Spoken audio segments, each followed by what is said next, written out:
नमस्कार दोस्तों, मैं दीपांशु स्वागत करता हूं आपका सीजीपीएससी व्यापम में एक बहुत ही शानदार और पॉजिटिव न्यूज़ के साथ। जी हाँ दोस्तों, छत्तीसगढ़ में इंजीनियरिंग वालों के लिए चाहे वो सीजीपीएससी या सीजी व्यापम में हो, बहुत ही सुनहरा अवसर आने वाला है। कौन से पद है पूरी जानकारी देंगे, साथ में नियमों में बहुत बड़े बदलाव के साथ 595 पदों पर भर्ती होने वाली है। क्या है पूरा मामला, जल्दी से चलिए वीडियो को स्टार्ट करें।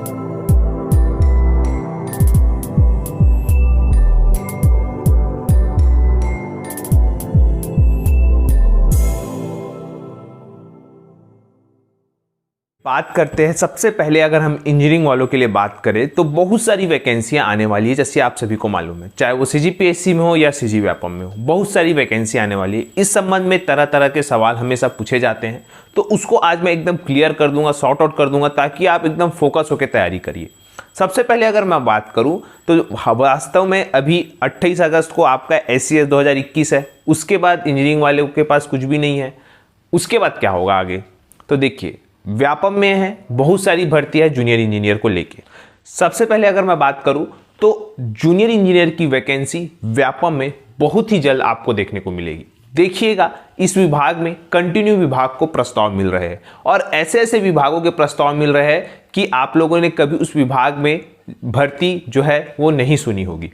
जाहिर सी बात है, ये जो है पद बहुत सारे हैं और किसी विभाग में 1, 2, 3, 4, 7, 8, 10, 11 ऐसे भी पद है। तो व्यापम जो है एक संयुक्त भर्ती की ओर अग्रसर है और अगर किसी विभाग को जल्द से जल्द भर्ती चाहिए तो फिर जैसा कि हाउसिंग बोर्ड की बात करूं तो वो उन विभाग को बहुत सालों से जो है उसमें भर्ती नहीं हुई है और उन विभागों को और भी अन्य विभाग है जिनको जल्द से जल्द भर्ती चाहिए।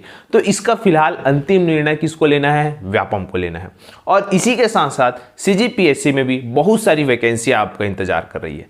आइए हम पूरा विस्तार से बात करें। सबसे पहले अगर हम बात करें SCS 2022, ये देखिएगा SCS 2022 ये अति महत्वपूर्ण इस वजह से है, कारण ये है क्योंकि ये लगभग असिस्टेंट इंजीनियर, जिसको हम सहायक अभियंता बोलते हैं, इस पद से भरे जाते हैं। और आज जो मैं बताना चाहूंगा पर्टिकुलर सभी विभागों के ऊपर चर्चा करूंगा। मतलब सिविल के लिए जो वैकेंसी निकलती है उसके लिए एक मैं अलग से वीडियो बना दूंगा कि कौन कौन सी वैकेंसी सिविल के लिए निकलेगी, लेकिन आज जो मैं बात कर रहा हूं वो टोटल ऑल इंजीनियर, जितने भी इंजीनियर हैं उनके लिए मैं बात करूंगा, क्योंकि सारे लोग जो है इस चीज का इंतजार कर रहे हैं और आप सभी को ये बहुत ही सहयोग मिलेगा। जैसा कि देखिएगा, इस विभाग में या इस पेपर में या इस पद के लिए जल संसाधन विभाग, लोक निर्माण विभाग, लोक स्वास्थ्य यांत्रिकी विभाग, इसके अलावा आप देखेंगे नगरीय प्रशासन विभाग, सामान्य प्रशासन विभाग, पंचायत एवं ग्रामीण विकास विभाग। याद रखिएगा, वर्तमान में जो आपका 28 अगस्त को पेपर है उसमें भी पंचायत एवं ग्रामीण विकास विभाग का पद है। यहां पे भी SCS 2022 में भी ग्रामीण एवं पंचायत विभाग का पद रहेगा। इसके अलावा ऊर्जा, खनिज और कृषि, इनके लिए भी जो है वैकेंसियां जो है इंजीनियरिंग के तौर पे निकलेगी।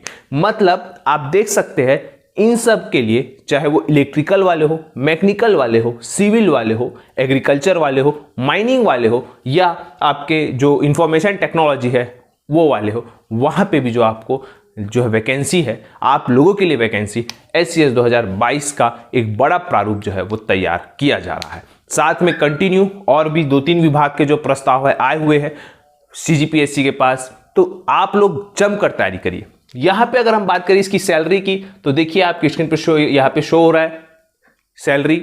इसके अलावा अगर हम इसकी परीक्षा संस्था कौन लेता है, आप सभी को मालूम है सीजीपीएससी लेता है।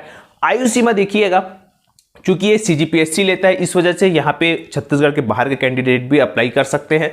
यहाँ पे आप देखेंगे 21 वर्ष से 30 वर्ष तक जो लोग हैं, जो बाहर के लोग हैं छत्तीसगढ़ के, उन लोगों के लिए जो है 21 से 30 वर्ष तक यहाँ पे फॉर्म भर सकते हैं आयु सीमा के लोग। और अगर आप सीजी के निवासी है, मूल निवासी है, ठीक है, तो आप लोग जो सामान्य वर्ग के लोग हैं, अनारक्षित वर्ग के लोग हैं, तो जो जिनके पास जॉब है वो 38 वर्ष, जिनके पास जॉब नहीं है वो 40 वर्ष, और जो ST SC OBC है वो 45 वर्ष तक फॉर्म भर सकते हैं। तो इन लोगों के लिए छूट है। देखिएगा, तो देखा जाए तो 45 वर्ष तक आप इसमें फॉर्म भर सकते हैं। इसके अलावा अगर हम बात करें, इसके लिए मात्र योग्यता आप लोगों को कुछ नहीं, सिर्फ इंजीनियरिंग की डिग्री मांगता है। सिर्फ और सिर्फ अगर आपके पास इंजीनियरिंग की डिग्री है, आपके जो बोला चाहिए संबंधित बोलना चाहिए ब्रांच से, चाहे वो इलेक्ट्रिकल मैकेनिकल जो भी है, तो आप लोग यहाँ पे अप्लाई कर सकते हैं। अब अगर हम इसके सिलेबस की बात करें तो जो ये CGPSC का एकमात्र पेपर है जहां पे माइनस मार्किंग नहीं होता। ये इसका एक बोलना चाहिए बहुत बड़ा बेनिफिट ये होता है कि आप लोग जो है रिस्क ले सकते हैं ज़्यादा, और जितना ज़्यादा आप रिस्क लेंगे उतना ज़्यादा आपका सिलेक्शन का चांस ज़्यादा रहेगा। अब ऐसा नहीं कि अगर आपको मालूम ही नहीं है तो आप फिर अंधाधुंध मार रहे हैं, ठीक, तो वो भी गलत है। लेकिन अगर आप लोगों को कन्फ्यूज़न है किसी 2 ऑप्शन में, तो आप एलिमिनेट करके यहाँ से आप अपना सिलेक्शन प्राप्त कर सकते हैं इस पेपर में, इस पद के लिए। फिलहाल अगर हम इसकी बात करें तो जीके का 150 क्वेश्चन रहता है, जो कि 300 अंक का रहता है। टेक्निकल जो भी आप संबंधित विषय का है उसका जो है 150 क्वेश्चन रहेगा, वो भी 300 अंक का रहेगा, और जो इंटरव्यू रहेगा वो 75 अंक का रहेगा। इस प्रकार से टोटल 675 अंक का जो रहता है, क्या रहता है इसमें आपका बोला चाहिए पेपर होता है। और आप लोगों के लिए बहुत ही सुनहरा अवसर आप लोगों के सामने जो है प्रस्तुत होने वाला है, क्योंकि इसमें बहुत बम्पर भर्ती आने वाली है। याद रखिएगा, इसमें ऋणात्मक मूल्यांकन नहीं होता, तो ये बेनिफिट रहेगा। इसके बाद अगर हम बात करें CGPSC की एक और भर्ती जो कि बहुत दिनों से प्रस्तावित है, यहां पे आप देखेंगे चाहे वो सहायक प्राध्यापक मैं इंजीनियरिंग कॉलेज की बात करूं या व्याख्याता पॉलिटेक्निक कॉलेज की बात करूं, दोनों जो वैकेंसी है यहां पे प्रस्तावित है और बहुत ही जल्द आपको देखने को मिलेगी। कारण क्या है, CGPSC में इसके पहले भी ऑलरेडी जो है प्रस्ताव आ चुके हैं जो कि कंप्लीट हो चुके हैं, जैसे कि जनसंपर्क विभाग और इंडस्ट्री उद्योग विभाग और भी 2-3 विभाग जो है आ चुके हैं और उनकी चीज़ें कंप्लीट भी है। आने वाले समय में आपको देखिएगा देखने को मिलेगी सहायक संचालकों के अनेक पद, क्योंकि प्रस्ताव आ चुके हैं, रेडी है सारी चीज़ें। CGPSC भी रेडी है। आप लोगों ने देखा कि 15 जुलाई को किस प्रकार से CGPSC ने इतना फास्ट कार्य किया। अब आप आगे देखेंगे कि इतनी सारी वैकेंसी आपको देखने को मिलेगी। इसी कड़ी में अगर हम सहायक प्राध्यापक की बात करें तो इसके लिए जो छत्तीसगढ़ के बाहर के लोग हैं उनके लिए 21 से 30 वर्ष है, लेकिन अगर आप छत्तीसगढ़ के कैंडिडेट हैं तो वही 38, 40 और 45 है। अगर हम इसकी योग्यता की बात करें तो याद रखिएगा, जो सहायक प्राध्यापक मतलब असिस्टेंट प्रोफेसर जो इंजीनियरिंग कॉलेज के लिए है, असिस्टेंट प्रोफेसर इंजीनियरिंग कॉलेज के लिए है, वो याद रखिएगा BTech या फिर MTech आप लोगों को फर्स्ट जो बोला चाहिए डिवीजन में पास होना चाहिए। प्रथम श्रेणी में आपको आपका डिग्री आपके पास होना चाहिए।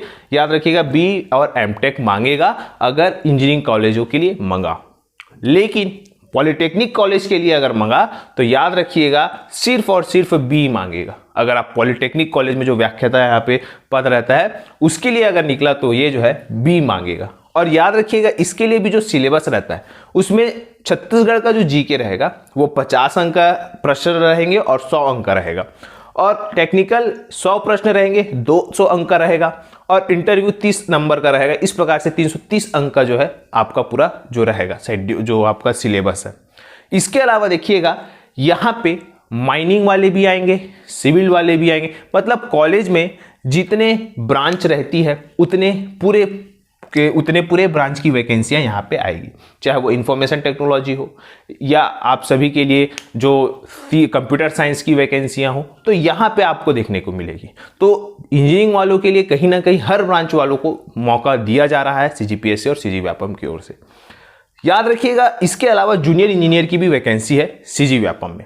बहुत सारे विभागों से प्रस्ताव आ रहे हैं, कंटिन्यू वित्त विभाग से भी परमिशन मिलती जा रही है, और CG व्यापम में एक बहुत बड़ी भर्ती देखने को मिलने वाली है आगे आने वाले समय में। जैसा कि 400 पद निकला, आने वाले समय में इससे ज़्यादा पद निकले तो आश्चर्यचकित वाली बात नहीं होगी, क्योंकि CG व्यापम जो है इससे पहले भी 800 1000 पद की भर्ती ले चुका है।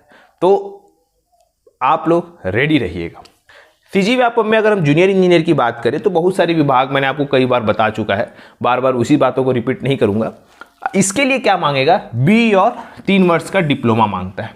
क्या मांगता है, B और 3 वर्ष का डिप्लोमा जो अगर आप लोग ने किया है तो आप लोग जूनियर इंजीनियर में जो CG व्यापम द्वारा निकला जाता है उसमें आप फॉर्म भर सकते हैं। इसके अलावा जो GK है, इसका सिलेबस की अगर हम बात करें, GK 15 नंबर का, कंप्यूटर 15 नंबर का, रीजनिंग 10 नंबर का, जो रिलेटेड सब्जेक्ट है उसका 10 नंबर, और टेक्निकल जो है उसका 100 अंक, जो 100 प्रश्न रहेंगे सभी 1-1 अंक के होंगे, 150 प्रश्न यहाँ पे रहेंगे, 150 अंक का होगा। ठीक, अब बात करें सहायक अभियंता जो कि सीजी व्यापम भी लेता है। आप लोगों को जान के आश्चर्यचकित होगा कि यहाँ पे भी अगर सहायक अभियंता की पोस्ट आ रही है जो कि सीजीपीएससी ले रहा है, तो यहाँ की जो सहायक अभियंता की पोस्ट है वो सीजी व्यापम कैसे ले रहा है? एग्जैक्टली सीजी व्यापम ही लेता है। याद रखिएगा, सीजी व्यापम जो है सहायक अभियंता की भी भर्ती लेता है।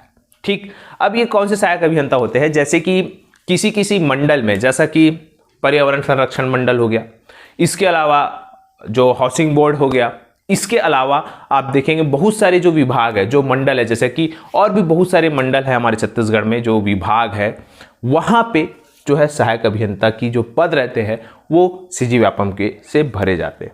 अब ये तो पूरा फिलहाल डिपार्टमेंट के ऊपर डिपेंड करेगा कि वो किन से भर्ती कराना चाहेगा, लेकिन जो डिपार्टमेंट जिस संस्था से भर्ती कराते आया हुआ है वो उसी संस्था को ही देना बेहतर समझता है। तो इसके लिए फिलहाल आयु सीमा वही है 21 से 40 वर्ष, और अगर ST SC OBC है तो 45 वर्ष। यहाँ पे भी वही है 21 से 40 वर्ष, क्योंकि यहाँ पे तो व्यापम में मात्र सीजी जो छत्तीसगढ़ के मूल निवासी है वो ही जो है एलिजिबल रहते हैं। इसके अलावा अगर हम बात करें इसके जो सिलेबस की, जो अगर हम बात करें पिछले बार जो निकला हुआ था उसकी अगर हम बात करें तो उसके लिए याद रखिएगा 100 जो नंबर का टेक्निकल और 100 नंबर का आपका जो नॉन टेक है वो रहता है। टोटल 200 नंबर का ये सहायक अभियंता जो व्यापम लेता है उसका रहता है। इसके लिए योग्यता मात्र बी रहता है। इसमें जो है बी वालों जो है इसमें फॉर्म भर सकते हैं। ये सहायक अभियंता की पोस्ट है। फिलहाल ये चारों पोस्ट वर्तमान में आप लोगों के लिए एक आपको टारगेट लेना चाहिए और इनमें से कोई एक पद प्राप्त होना चाहिए। अगर हम इनकी बात करें तो ये बहुत सारे पद है। जैसा कि अगर हम SES की बात करें तो ये 100 पद से अधिक होंगे। अगर हम सहायक प्राध्यापक की बात करें तो ये 150 से अधिक रहेंगे, और जूनियर इंजीनियर की तो फिर मतलब बोलना चाहिए बाढ़ है, और फिर इसकी गिनती करना असंभव है क्योंकि सारे विभाग में जूनियर इंजीनियर के पद खाली है। तो फिलहाल आप लोग इसको टारगेट लेके पढ़ते रहिएगा। इसके अलावा देखिएगा उच्च शिक्षा विभाग में ही असिस्टेंट प्रोफेसर के 595 पदों पर भर्ती के लिए जो मंत्री जी है उन्होंने कह दिया है। जैसा कि आपके स्क्रीन पे शो हो रहा होगा, यहाँ पे देखिएगा जो आप सभी को मालूम है कि प्रोफेसर के 595 पद निकले हुए थे, जिसमें कि आयु सीमा को लेके विवाद हुआ था और इस पर क्या हुआ था, जो विभाग है वो कार्य कर रहा था। अब क्या हुआ है कि विभाग कार्य कंप्लीट कर चुका है। जो फाइल है वो वित्त विभाग के पास गई है और वित्त विभाग के पास जैसे ही अनुमति मिलेगी उसके बाद जो फाइल है वो वापस से CGPSC के पास आएगी और विभाग के पास आने के बाद CGPSC में आएगी और CGPSC फिर जो है संशोधित विज्ञापन जारी कर देगा। ये भी जो है 595 पद आप लोग रेडी रहिएगा क्योंकि वैकेंसियां आप लोगों के सामने बहुत ही जल्द आने वाली है। तो देखिएगा कितनी सारी वैकेंसियां CGPSC में है, चाहे वो आपके असिस्टेंट प्रोफेसर की बात करो, सहायक जनसंपर्क की बात करो या प्रोफेसर की बात करो, बहुत सारे पद है। बस आप लोग अपनी तैयारी को अच्छे से करिएगा। साथ में कल का वीडियो बहुत ही महत्वपूर्ण होने वाला है, आप लोग ध्यान से देखिएगा कल शानदार पॉजिटिव न्यूज़ के साथ। आशा करता हूं कि ये जानकारी आप लोगों को अच्छी लगी होगी। अगर जानकारी अच्छी लगी तो आप इसे ज़्यादा से ज़्यादा लोगों तक शेयर करें, लाइक करें और सब्सक्राइब करें। तथा वीडियो देखने के लिए आप सभी का बहुत बहुत धन्यवाद। आप सभी स्वस्थ रहे, मस्त रहे और पॉजिटिव रहे।